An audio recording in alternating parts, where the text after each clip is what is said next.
La langue française est le résultat d'une série de faits historiques parmi lesquels les invasions étrangères et les migrations ont une importance décisive.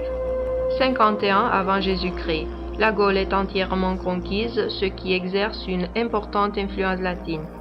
205 ans, le début des grandes invasions barbares et le début d'une puissante influence germanique. De 2e à 9e siècle, la diffusion du christianisme est caractérisée par un certain retour vers le latin. 842 est la date de naissance de la langue française. 9e siècle, début des invasions normandes.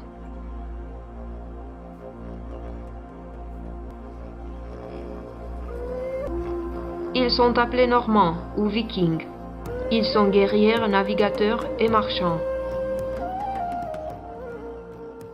Envahisseurs redoutés, ils obtiennent en 911 une province entière, l'actuelle Normandie, concédée par Charles III le Simple.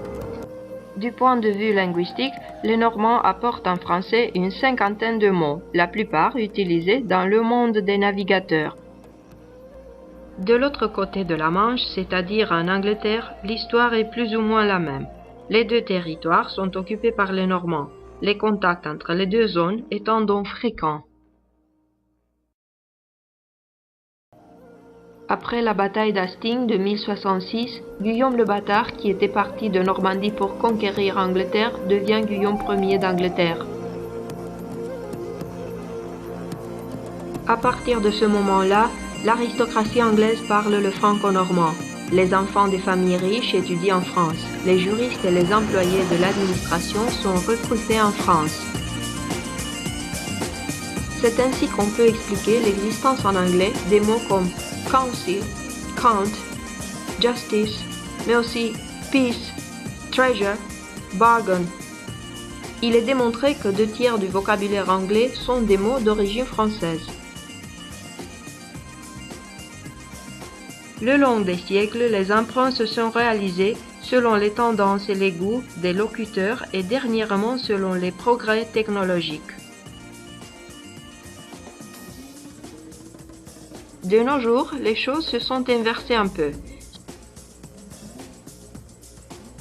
Avec les outils performants que la technologie actuelle offre, on peut facilement réaliser que l'origine de toast, bacon, high, budget, tennis, jeans est française, latine ou bien gauloise.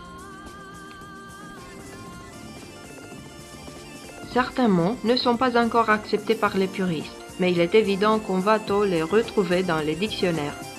Mail par exemple, du francique mala, coffre. La malle-poste était l'ancien courrier. En français, on a conservé poste, tandis que les Anglais ont gardé malle. Tout en utilisant le vocabulaire des marchands, on peut dire que, d'abord, la langue parlée sur le territoire de l'Hexagone importe des éléments, s'enrichit, se modifie. Puis, elle échange ou exporte des éléments linguistiques en modifiant d'autres cultures tout en se laissant elle-même changer.